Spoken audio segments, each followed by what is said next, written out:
Hi, welcome to this technical update for IBM Spectrum Protect version 8.1.13, IBM Spectrum Protect Plus version 10.1.9, and IBM Spectrum Copy Data Management version 2.2.14. These are set to announce on December 7th, 2021 with GA on December 10th, 2021. My name is Trisha Jong, and I will be covering the Spectrum Protect new features and enhancements here on the left-hand side. And then I'll turn it over to my colleague, Sean Sperry, to go through his slides on Spectrum Protect Plus and Spectrum CDM. The first new feature is the multi-site node replication. Remember, node replication takes the data that you've already backed up, archived, or space managed, and it sends an incremental copy out to an additional server. So now if your primary Spectrum Protect server is down, you can still restore from that alternate Spectrum Protect server, or if your primary Spectrum Protect storage pools get damaged, you can fix them from the copy that's sitting out on the alternate server. With version 8.1.13, we are introducing the ability to replicate out to 2 Spectrum Protect servers. Previously, it was just 1 additional Spectrum Protect server. We're also changing the way that we do replication. We're now using storage rules and sub-rules to granularly control replication for specific nodes, node groups, and file spaces. So with these new storage rules for replication, we've added 2 new action types, replicate and no replicating. So when you go out and define these storage rules, the parent rule, for instance, if it's type replicate, will include all of the nodes on that Spectrum Protect server for replication. You would then use no replicating to exclude nodes or file spaces or node groups that you did not want to replicate. And then of course you could do just the opposite, where your parent rule had action type equals no replicate and your sub rules had action type equal replicate, which would then include the nodes, file spaces, or node groups you wanted to replicate. So the protect, storage pool, and replicate node commands are for the most part no longer required, and you can start using these storage rule replication for your existing replication pairs. I have a few slides later on how to go through that transition. We still provide the ability to automatically fail over for restores to the other Spectrum Protect target servers should your primary Spectrum Protect server be out of commission for some reason. And I'll show you how we go about updating the clients with the multiple target servers so that they can try all of them to do their restores from. We also provide the ability to repair damaged container storage pools from that replicated data with a new repair storage pool portion, which is server equals and then the specific replication server. I do have YouTubes out there, both the command line and the operations center, so do check those out. Okay, let's go ahead and look at some details on this. So first of all, when it comes to rules and sub-rules, the combination of rules and sub-rules is going to define what gets replicated to the target server and to which target server. By default, the action type equals replicate will include all the datas for nodes and file spaces which have replication enabled. And then if you were to use action type equals no replicate for that sub-rule, that is when you would exclude specific nodes or file spaces. So your sub-rule always has to have the opposite action than your parent rule. When you're defining this storage rule, we do have a new target server. We're going to specify which target server we're replicating to. You cannot have any more than 3 distinct target servers to replicate to. Now, 2 of those can be active replication rules, and 1 of those can be an inactive rule that would only be used if you were trying to migrate, for instance, to new hardware. You can have the same target server be defined in multiple parent rules, and this would allow for replication to be run multiple times a day. You cannot modify the defined storage rule for replication. You would simply create a new rule if need be. I'll show you though how you can modify your subrules. Two other new parameters on the defined storage rule for the action type of replicate or no replicating is going to be max sessions, which has a default of 20, and then transfer method, which defaults to TCP/IP, but also could be FASP-P. Okay, when you're defining the subrule, remember the subrule's action type has to be opposite the parent rule action type.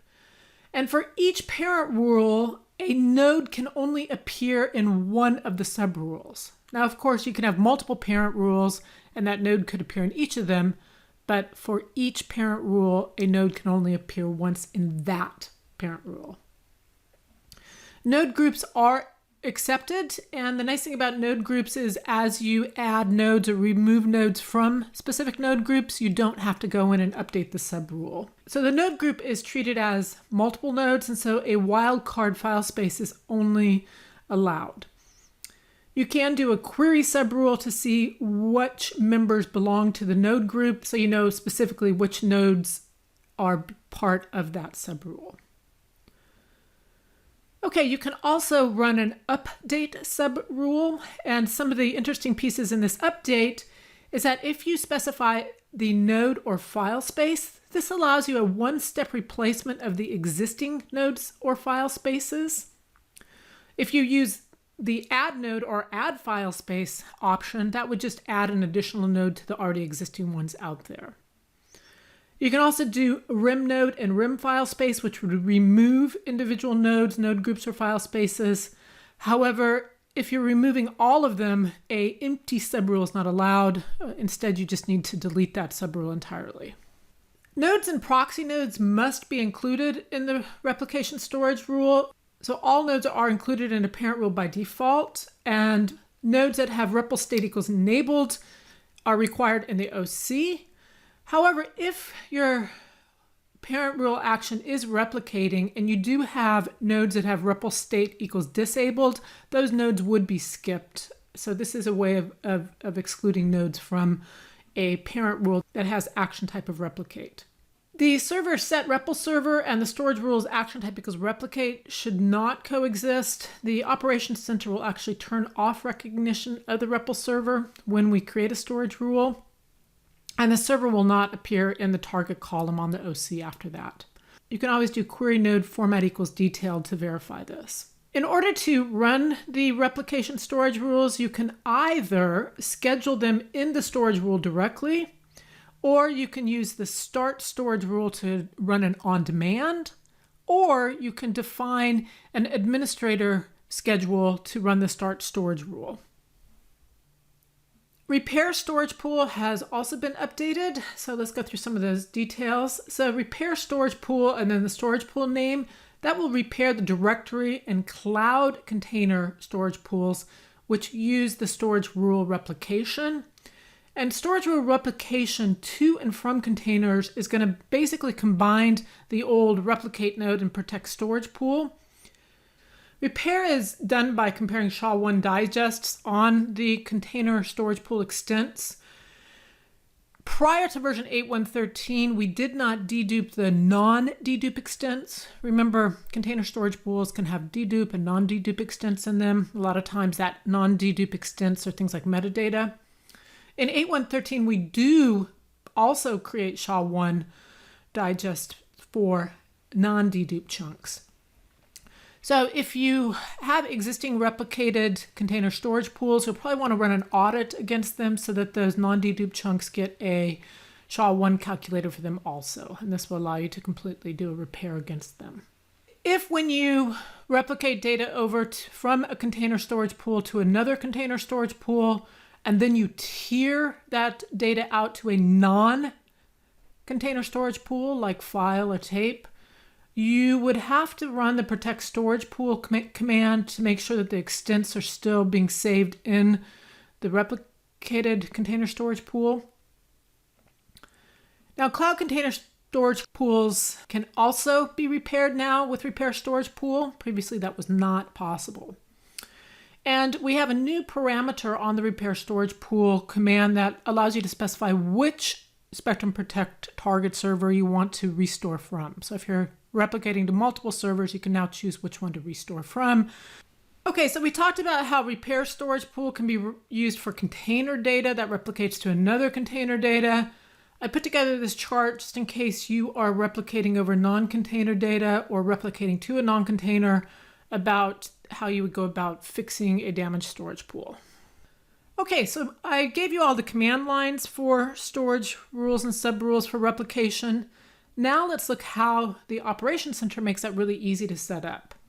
So first of all, in the Operations Center, if you go to storage rules, you can create the storage rule there.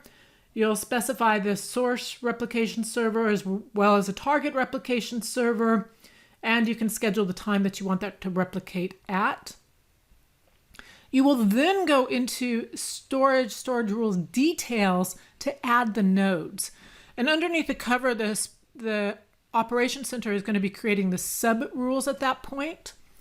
And when you add these nodes, file spaces, VMware matches, or so forth, you also have to choose the data type. You can choose if you want all data, just backup data, just archive data, and or space management data. And then we have a new view status under client replication, which shows you specifically each of the clients, each of the file spaces, and each of the servers that they're replicating to. So this will replace the old workload-based replicate node table. We still have it out there, but it would only be used for servers that are not using the replicate storage rules. So some more details. If we look at the storage rules page, the storage rule action, I have that outlined here in red. We have three of them. We have replicate all data. That's showing that the replication is replicating all data and there are no subrules. Replicate except by subrule means that there are subrules that specify exceptions.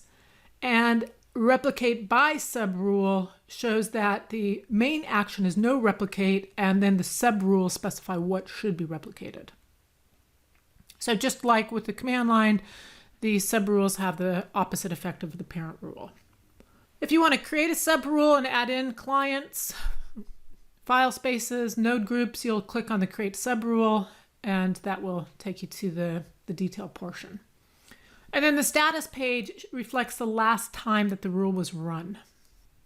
Okay, if you go into the details page, storage rules, details, subrules, this is where you can add in the individual clients for that subrule. And the individual subrules themselves are hidden, but if you were to go back and do a query on them, you would see that their subrule names have SUBRX, where X is simply a count. If it's a single node with a file space pattern, then it uses the node ID as the name. A pattern of a single wildcard, which is specified by an asterisk, matches all file spaces. And if you're doing that for VMs, then that matches all VMs of a specific owner.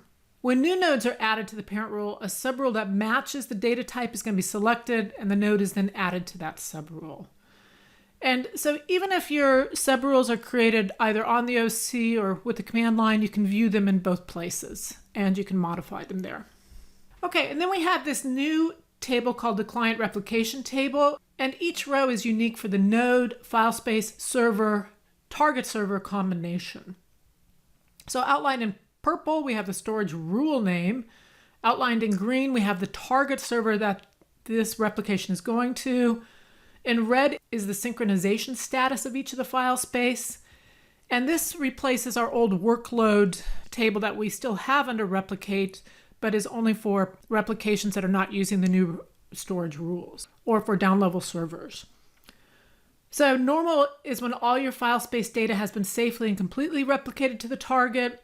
Status means that we haven't synchronized in the last 24 hours, whereas critical means that it hasn't been updated in 48 hours or the storage rule job failed for any reason. And then in orange there is the last synchronized, which is the point in time that the last successful synchronization was started. We still allow automatic failover of the clients trying to do restores if the Spectrum Protect primary server is down.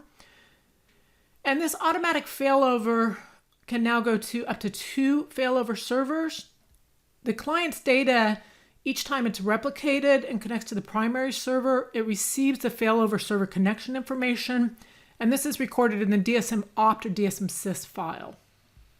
If the primary Spectrum Protect server does fail and a client tries to do a restore, the first thing we check is there any of the failover information in the DSM opt or DSM sys? If there's no failover servers noted, then that restore is going to fail. If there are failover servers, then we will connect to the first one in the DSM sys or DSM opt file. If we can't connect to that, then we'll try the second one. Now, once we connect, the client is going to check and make sure that the failover server has the most recent backups. And the way that this happens is that the client tracks the last time that the data was stored on the server, and the primary server will replicate this time stamp when it does replication.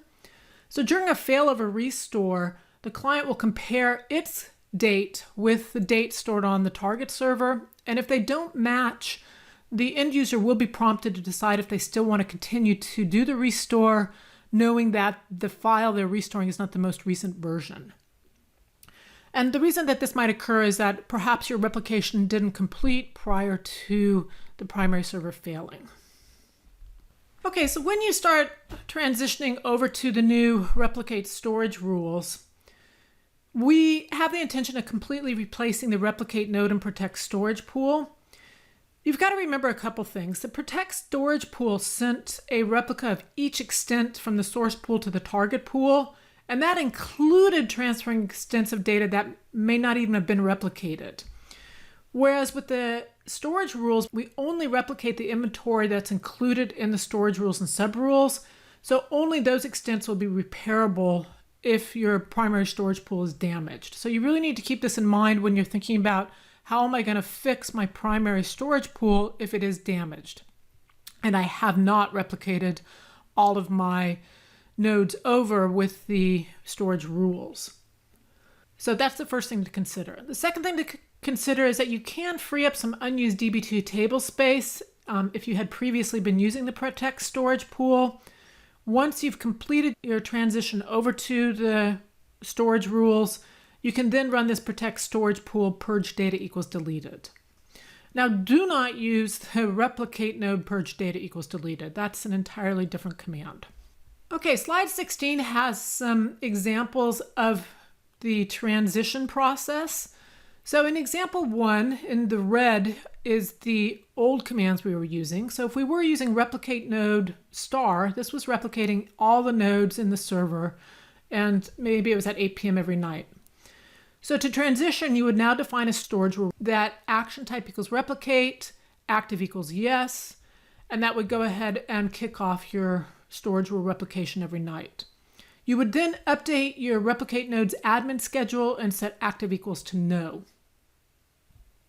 Okay, for our second example, if you were doing replicate node for node group 1, which has your mission critical data in it, and you were actually replicating that both at 8 in the morning and 8 in the evening.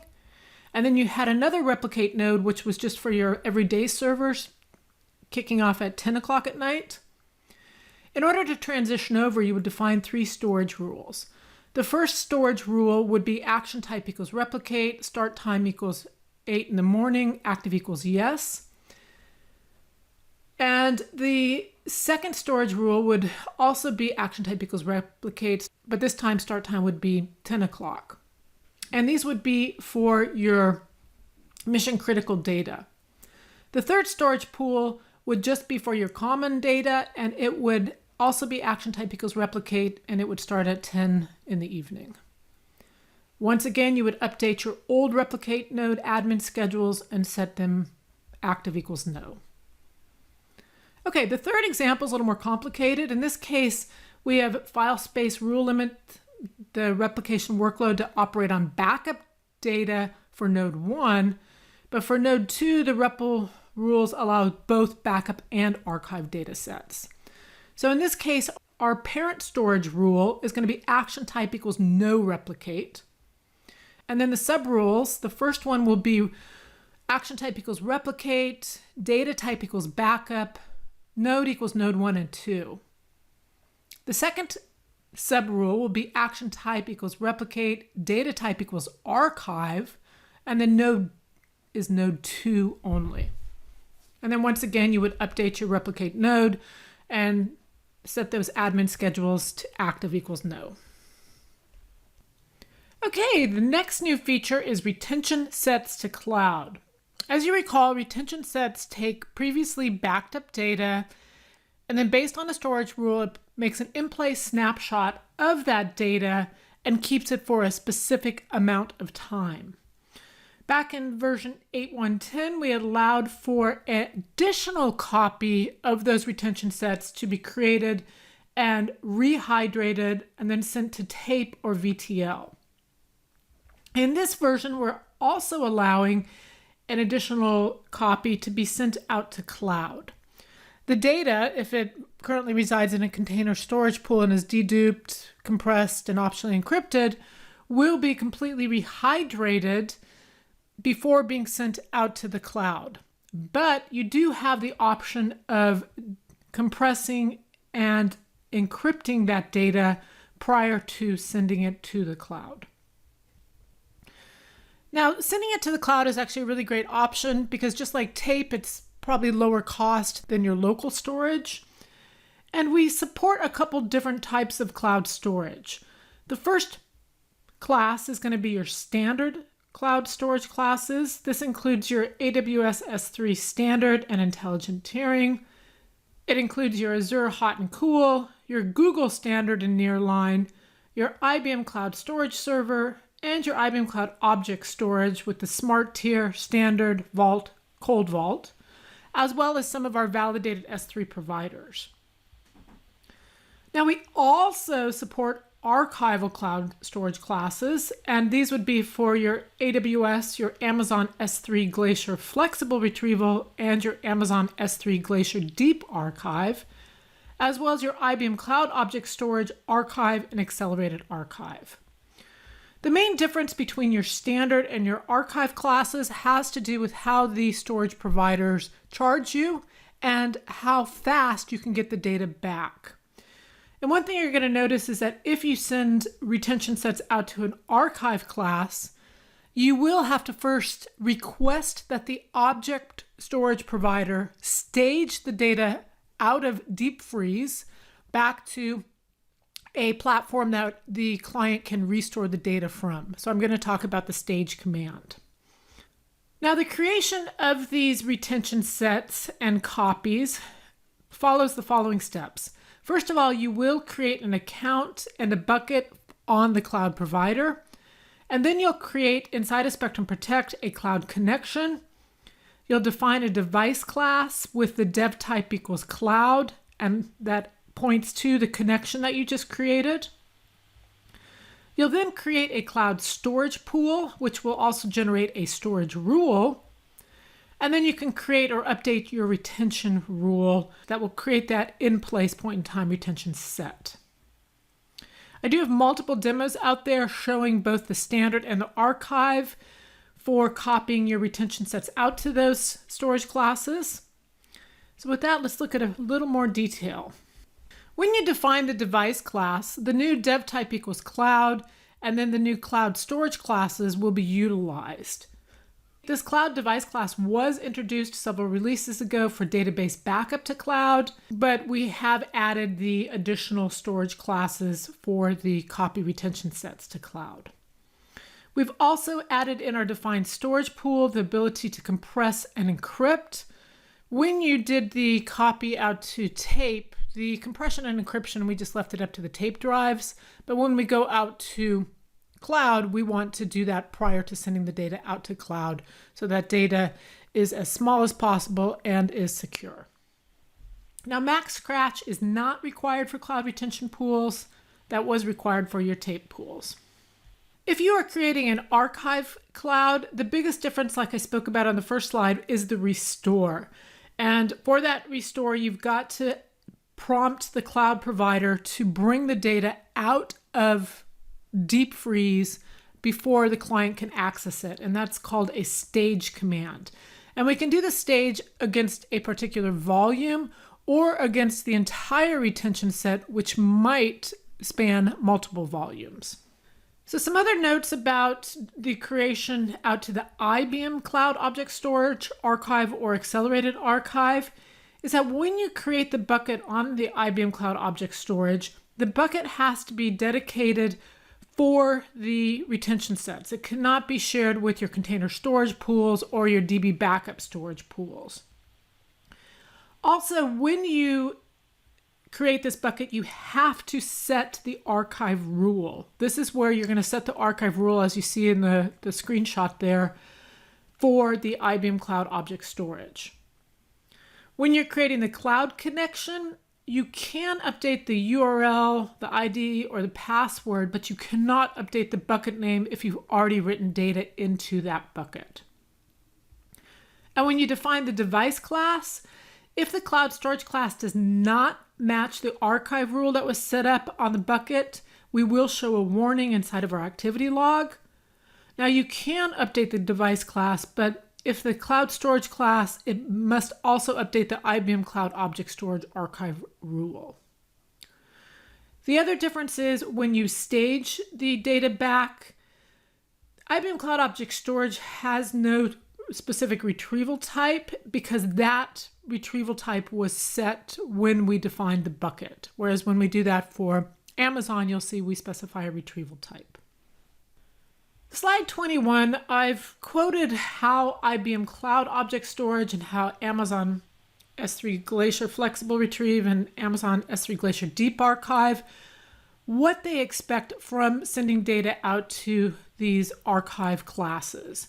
And the basic gist of this is that it's going to take longer to do the retrieve. So if you are sending data out to these archives, be aware of the fact that your retrieve is going to take a longer time because you have to first stage the data back to a different place on their object storage before the clients can access that data. Okay, so what happens if a retention set has been sent out to archive storage out in the cloud and a client tries to do a restore from it? When the client issues that restore, they will receive an ANS4035W message saying that the file is currently unavailable on the server. This will also be logged in this Spectrum Protect server activity log as an ANR 4655E error. And at that point, the Spectrum Protect administrator needs to go ahead and issue the stage command. Now, the stage command can either be issued for a specific volume or for the entire retention set, which might span multiple volumes. When the administrator issues a stage volume, they will give a duration. The default is 3 days, and this duration is how long the object storage vendor will leave that accessible on the non-archival storage out there. We do have a couple actions. We have the action stage, which means go ahead and stage it. We have the action preview, or we have the action check status. So if you're not sure if that volume or retention set has been previously staged, you can run the check status. Or if you're curious, has the staging finished, you can also run that check status. From the Operations Center, you can also issue the stage command. So if you go down into Services, Retention Sets, Details, Volume, you will see that stage volume command. So if that volume is eligible, once you highlight that volume, the stage volume command will be lit up and you can click it. It will check the status of that, and if that volume is eligible for staging, you can then click Stage Volume, and then the staging volume will start off. It's also possible if you click Stage Volume, it'll come back and tell you that that's in the process of being staged, or it might have already been staged. You can also run the same commands for an entire retention set instead of individual volumes. So when we prepare to write a retention set out to cloud, we do rehydrate that data. So if that data is sitting in a container storage pool, we will unencrypt it, uncompress it, undedupe it. And obviously, if that data is sitting on a non-container storage pool, maybe file or tape, you don't have to do that rehydration. If you have specified that you want to compress the data before writing it out to the cloud, we will then compress the data, and this compression is actually occurring at a block level. And the reason that we do it at a block level is so that we can do partial object restore once we've written it out to the object storage on the object store volume. Now, Spectrum Protect does maintain a map of where each of these blocks begin, and this block map is written to a mtalk that we store in our database so that we know where it's at. This does take up a little more storage in our database, approximately 16 bytes per 1 megabyte of client data. Now, compression will save space on the object storage, which should save you money, and it will reduce the time and amount of data that needs to be transferred up to the cloud, which also saves you money, but it does take additional CPU in order to do the compression. And by the way, it is LZ4 compression. We can also do encryption on these blocks before we write them out to the cloud, and encryption will occur after compression if you have compression also turned on. By default, Encrypt is turned to yes. Now, the Spectrum Protect server must be configured to back up the master encryption key as part of its DB backup. And once you've done this configuration, you cannot undo it. It will continue to be backed up. Once again, encryption will protect the data from accidentally being maliciously accessed. We are using AES 256 GCM mode for the encryption. And encryption increases your CPU utilization on the Spectrum Protect server. Just like with compression, the encrypted files are written out to the volume on a block level. The block level does allow for your partial object retrieval. You can change the compress and encrypt at any time, and that doesn't impact the data that's already been stored in the cloud storage pools. If you do want to encrypt data or compress data that's already out there, you've got to use the move data command. Retention set to cloud also has an audit volume associated with it, and this can be run against any volume in a retention storage pool, and it'll basically detect any type of bit rot out there. In 8.1.13, we added a ret set parameter, so if you, instead of specifying a specific volume, you can specify a retention set. And we specified a read cloud data parameter. If you set this to yes, we will always read the data, even if it might incur additional charges from that cloud provider. If you set it to conditional, then we're only going to read it if the E tag reported by the cloud differs from the E tag that we stored in the Spectrum Protect server database. Cloud connections were introduced when we introduced the database backup to cloud a few versions ago, but we are continuing to use them for the retention sets being copied out to cloud. And one nice thing is that this is now supported in the Operations Center. We have a whole screen underneath storage to show you the cloud connections. Okay, moving on to another topic. Back in version 8.1.12, we introduced Cloud Read Cache, and this helped to enhance the restore performance when you're doing restores from cloud storage pools. And now we're introducing a query Cloud Read Cache, and it'll display statistics about that cloud container storage pool. Back in 8.1.12, we also started to deprecate Swift-based cloud storage pools.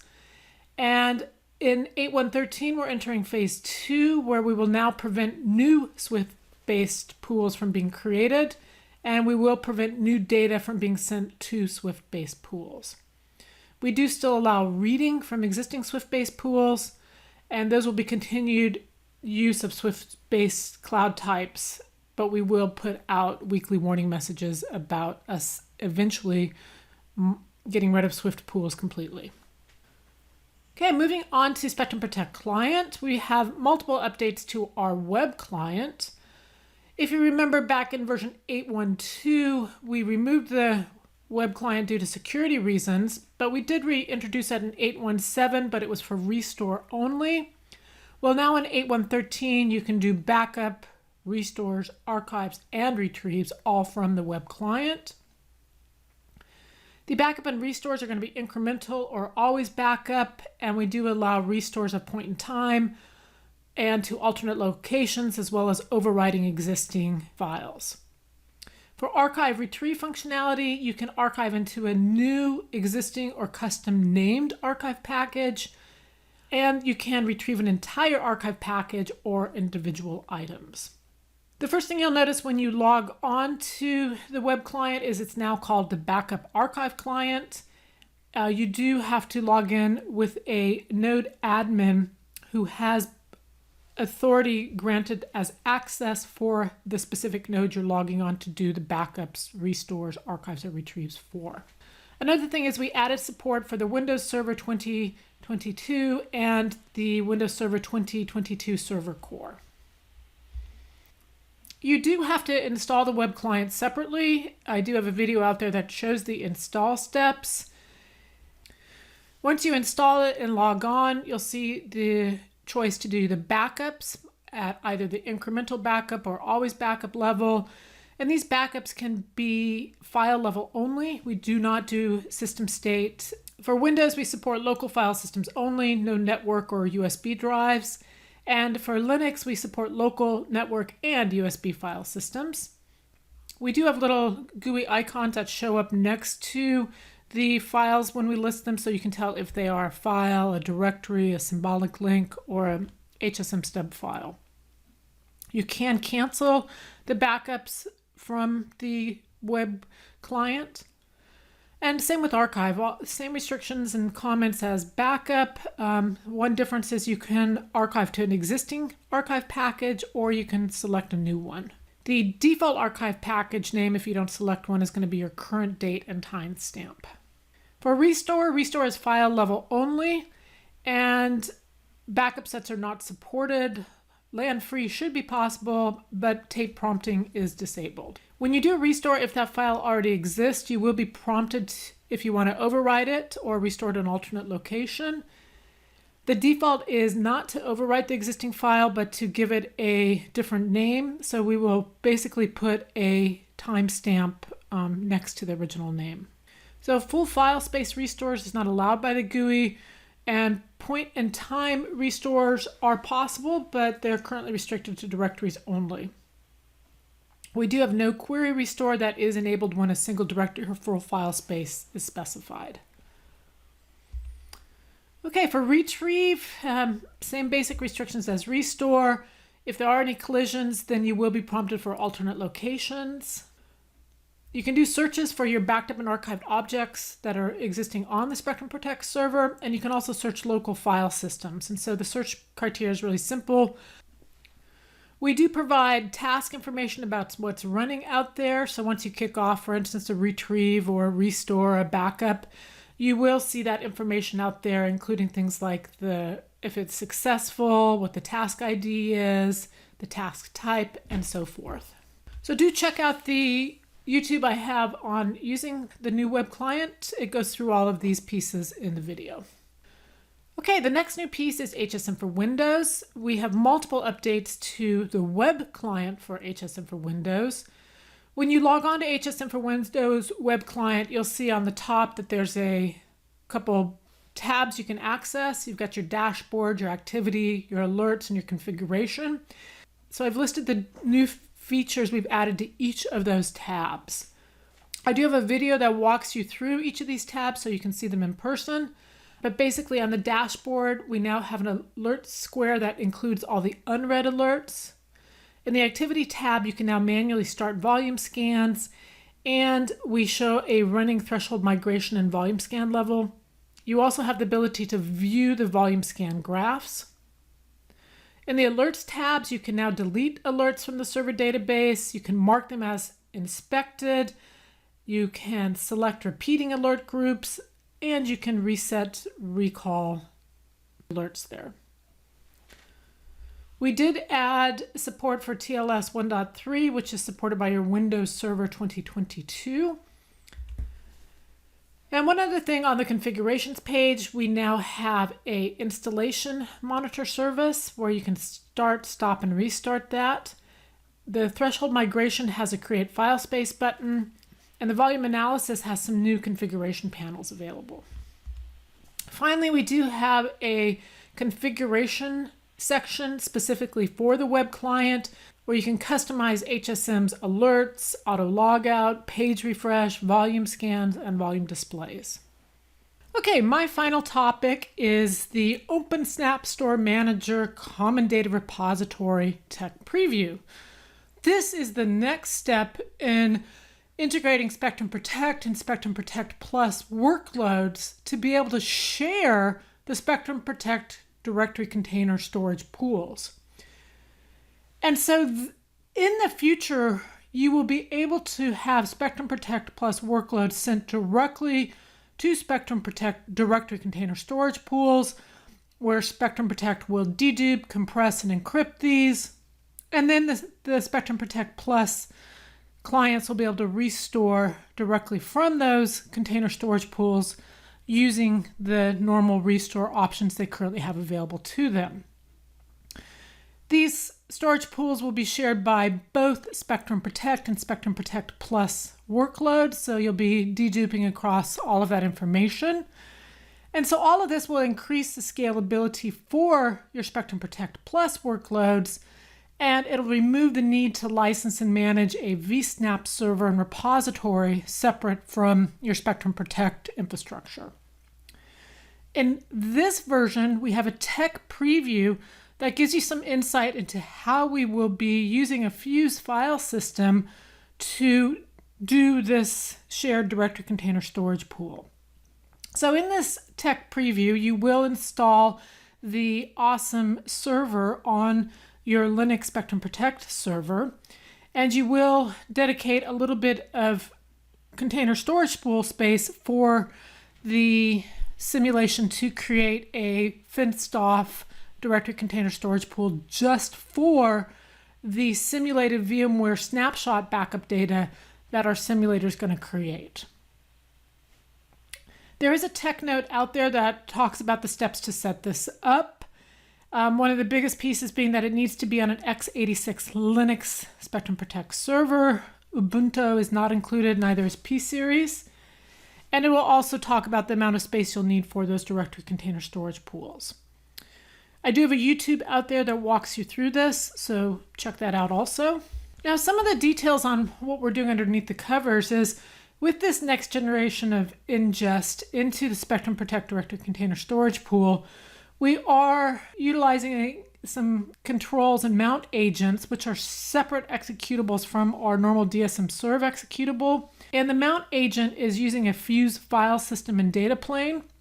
And the Fuse file system is what interacts with the Spectrum Protect server for a specific single node. So each of the awesome mount agents will mount a new file system on the system against the specific associated node. Now in the tech preview, the wizard will create a Spectrum Protect node for you, and it'll create a policy, and it will do all the creation of the Fuse file system technology.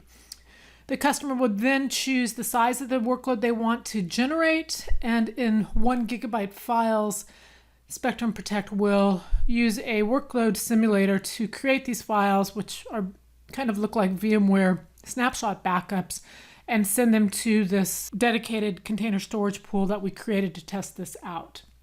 We also have a cleanup button on the tech preview, which will remove the client that we created, remove the policy, delete the references to the data, and then the data itself will be deleted next time expiration runs.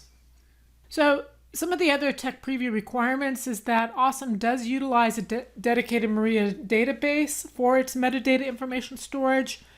And so that will be about 2 GB of storage, as well as the directory container storage pool that will need to be carved out. We also recommend that if you are going to run this tech preview, run it outside of your normal backup windows. But I think the really exciting thing about this awesome tech preview is that it's giving you an insight into what our developers are working on. So here in the near future, you're going to see this actually implemented so you can use actual user data and send that to container storage pools that are also containing user production data. Okay, with that, I'm going to go ahead and turn it over to Sean Sperry to cover Spectrum Protect Plus and CDM. Thank you. Okay, so moving on to Spectrum Protect Plus version 10.1.9. First thing I'd like to talk about is backing up directly to object storage. In previous versions of Spectrum Protect Plus, you had to back up to vSnap, which was block storage deployed on a virtual machine or a physical machine.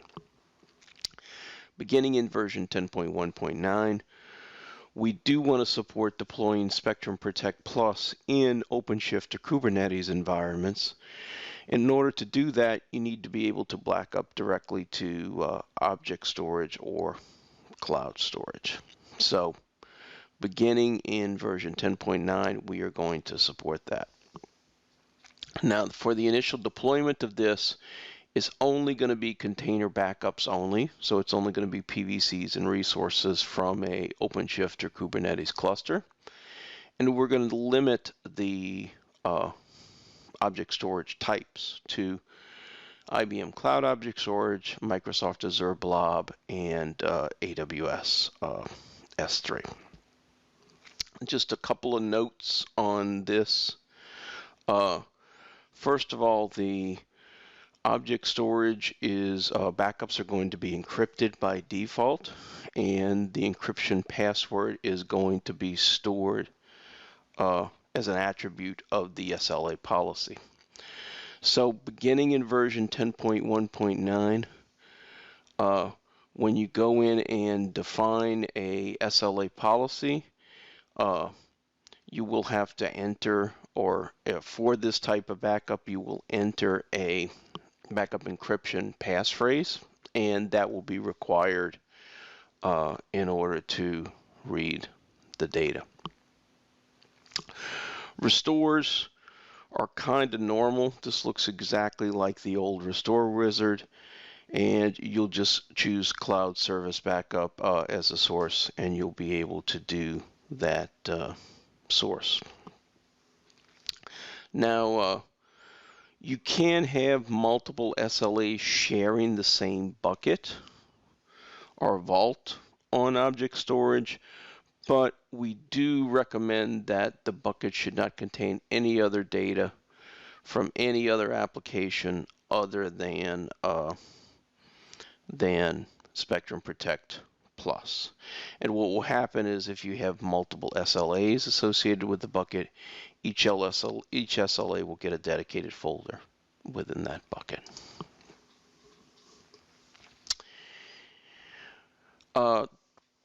This is just an overview of what happens during the backup. During the backup job, container backup support or the BAS agent will create a snapshot of the container data and send it directly to the object storage. You can still use vSnap servers as an additional location for copies of the OpenShift or Kubernetes container backups. But to do this, you have to have a separate SLA policy where the vSnap server is set as the primary backup storage type. And then if you do that, you can still use the old way of moving data to object storage, which would be a copy to a cloud server or an object server definition.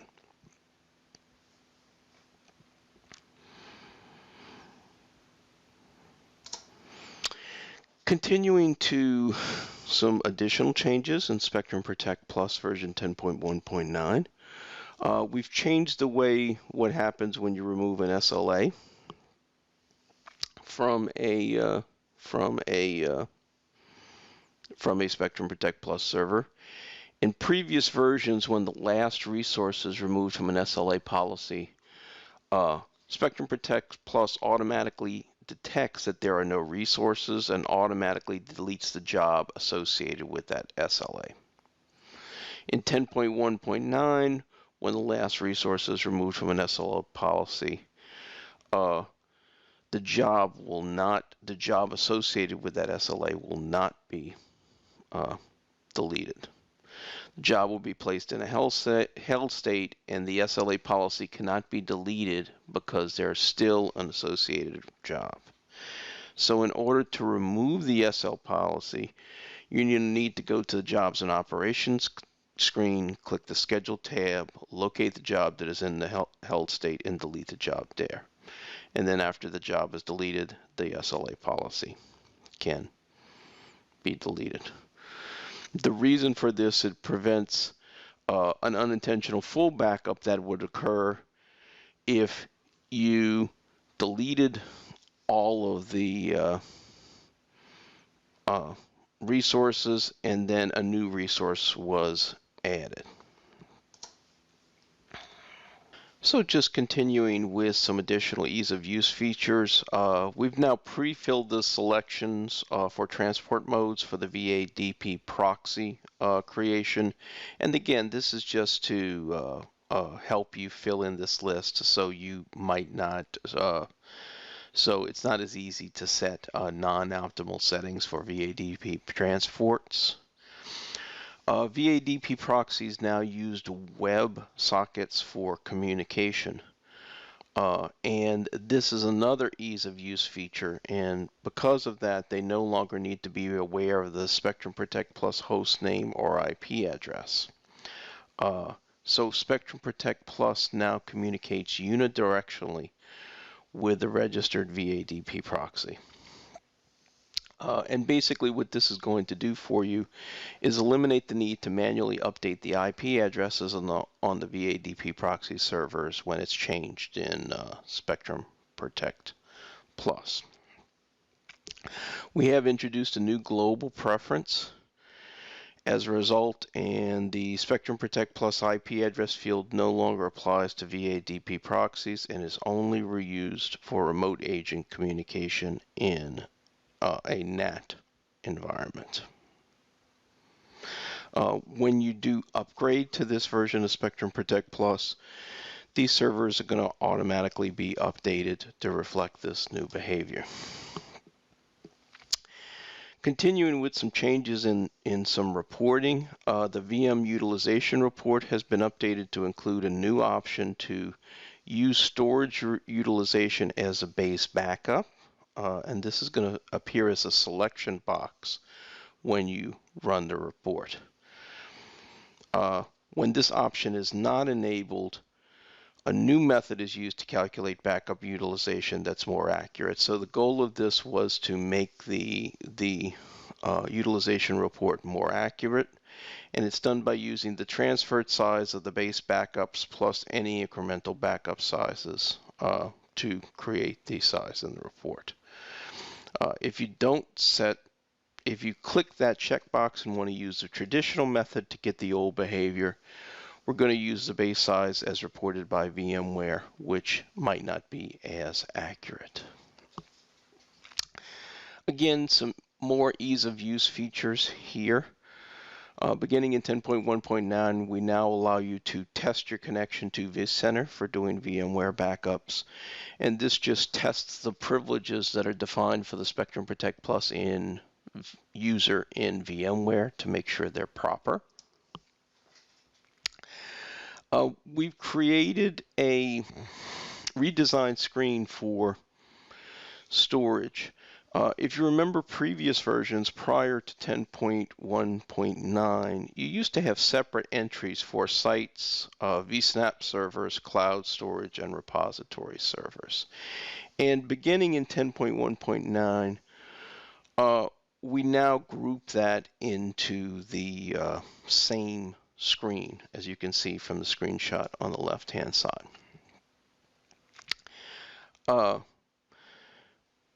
And when you go in to add those particular types of servers, you get a wizard that basically walks you through the procedure. So this makes the addition of these types of storage just a little more consistent and a little easier to do when you're adding them to the Spectrum Protect Plus server. We've added some new global preferences that I'll just point out here. I will let you read these on your own. I won't read them to you. A couple of them are application inventory SSH timeouts and valid ESXi subnets for VAD proxies.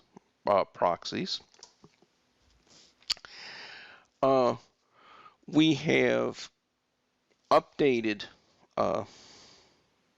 UI behavior that is linked to the Windows client port WinRM used for application and file indexing. And we're going to talk about this later as we go through some of the security updates in Spectrum Protect Plus. But basically the summary here, and the reason I'm pointing this out here, is you must use port 5986 to see the Get SSL fingerprint and associated information presented with those new security updates. We have changed the behavior of enable SQL Server and Oracle database restored in test mode, eligible for backup. So you can now back up Oracle databases and SQL Server databases that were restored in test mode. So continuing with the enhancements for 10.1.9, we now have the ability, as you hopefully already know, Spectrum Protect has the ability to index the files that are backed up so that you can do a file level restore on VMware and Hyper-V. And previously, you could not run as a system user, but now you can by checking the box that you see highlighted there. And basically, this allows you to run at the highest privilege level on these virtual machines that you're backing up, and it prevents certain files and folders from being missed when you're doing the backup.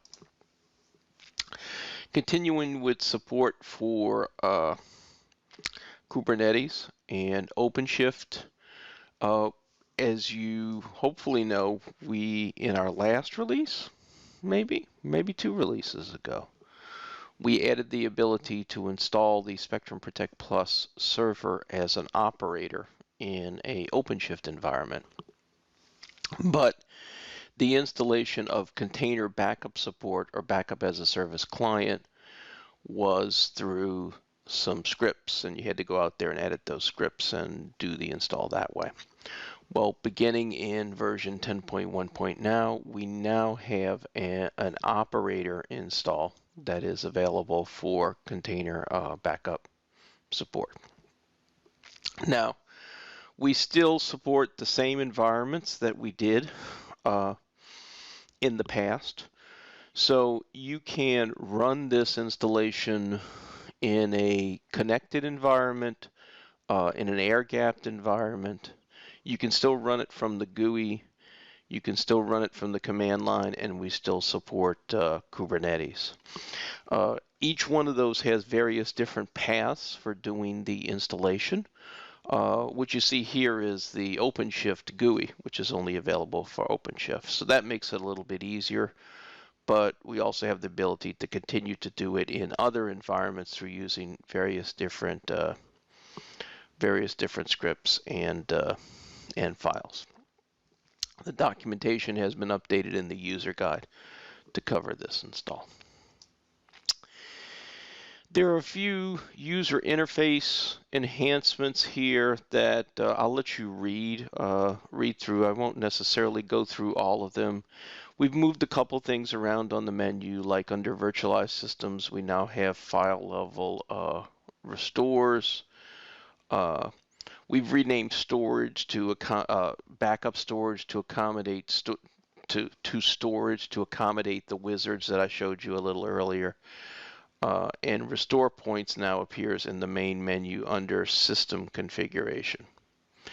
And this previously was under restore point retention. Almost every version that we come out with, we continue to enhance the REST API documentation. We've removed some old screen captures. We've added some topics. We've updated some of the endpoints.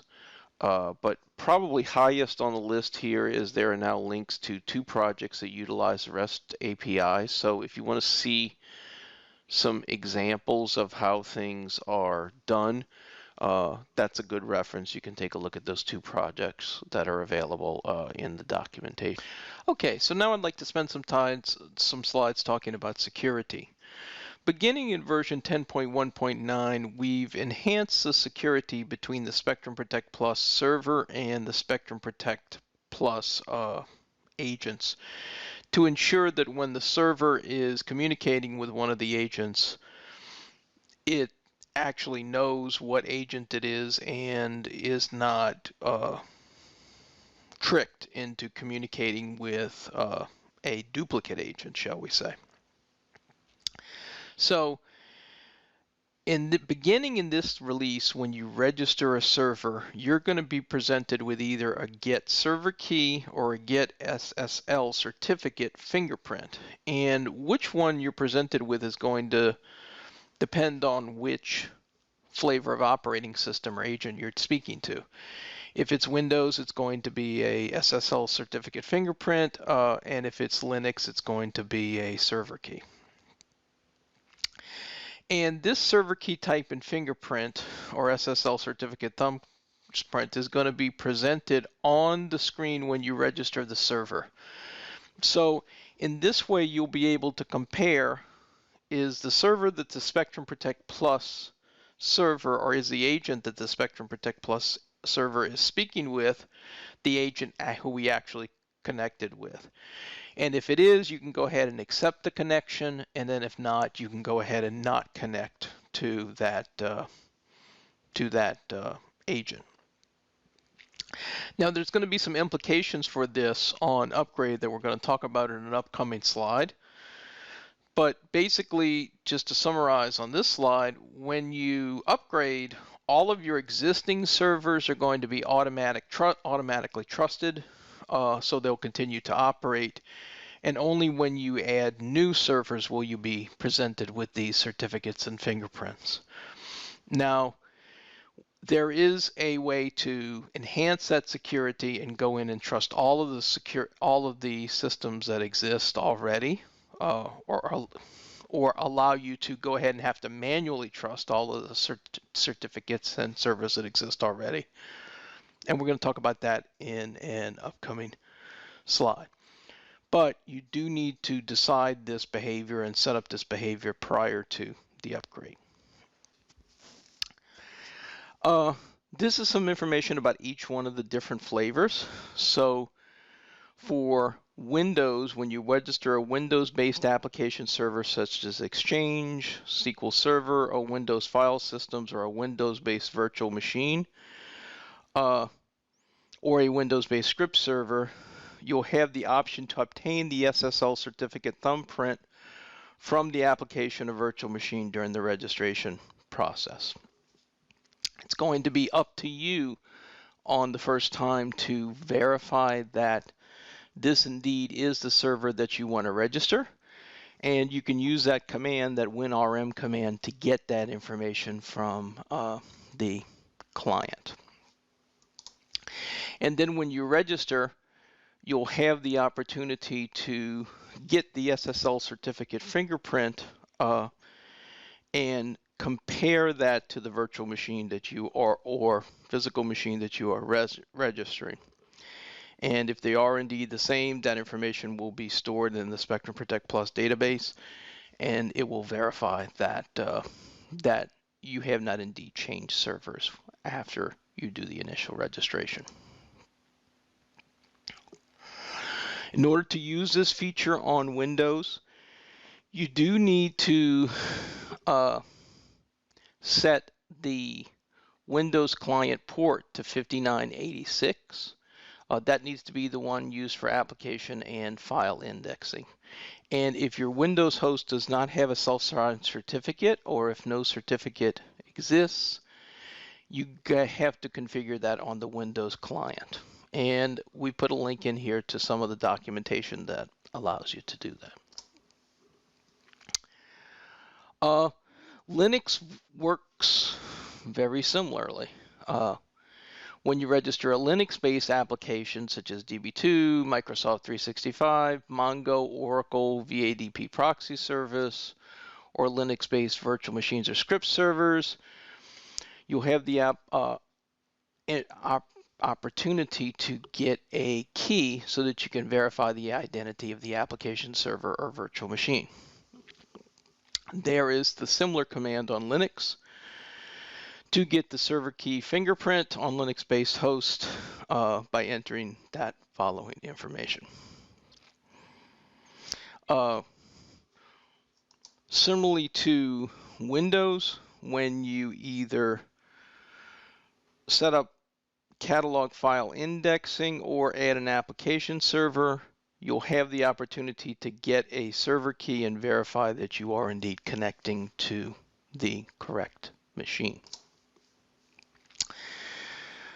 So that's both Windows and Unix or Linux. Now, as I mentioned, by default, when you upgrade from a previous version of IBM Spectrum Protect Plus, any servers that are already added into the environment are automatically going to be trusted.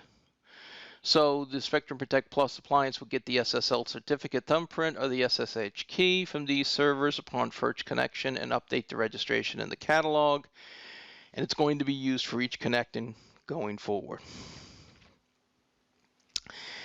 Any new servers that you add, however, are going to follow the new protocol. So you'll need to either get the server key on Linux or get the SSL certificate fingerprint on Windows. Now, if you don't want this behavior, if you want to go in and re-verify all of your agents again, you can opt out of this trust on first use before you upgrade. And the way you do that is just simply by creating a file on the Spectrum Protect Plus server before you do the upgrade. And then once you upgrade, you'll need to explicitly edit the registration of each application or virtual machine in the Spectrum Protect Plus environment to make sure that they are all known. Now, if you don't do this, the jobs will fail in the next scheduled run because the application servers are not trusted. Okay, so that's server certificates, man in the middle, and trust on first use. There is one additional piece of security that I want to trust on, and that is the fact that you can use TLS to encrypt in-transit communication between pods in a Kubernetes cluster. In order to do this, you must install the certificate manager package from JetStack. And that creates a certificate manager and distributes and expires self-signed certificates to the pods in the cluster. The container backup support pods that use this are the transaction manager, the Spectrum Protect Plus agent or the BAS agent, and the data mover. So continuing on to Spectrum Copy Data Management, basically we are going to release Spectrum Copy Data Management 2.2.14 and ECX 2.14. Spectrum Copy Data Management is the OEM version of Copy Data Management from Catalogic that we have now acquired, and ECX is the Catalogic version. Some of the things that have been added or changed is we have added enhanced cluster support or enhanced support for Spectrum Virtualized Stretch Cluster. So the data located on the IBM Enhanced Stretch Cluster volumes can now be backed up and restored. And we'd also, with the acquisition of Catalogic, taken the Knowledge Center documentation, which used to be, or taken the documentation, which used to be distributed as a simple PDF, and incorporated it into the IBM Knowledge Center. So you can see there you have a link and you can use the traditional Knowledge Center format. We have done significant upgrades to the platform for security, and including updating to the new CentOS 7.9, Java 1.8x, Python 3px, and updated all of the open source versions to match Spectrum Protect Plus version 10.1.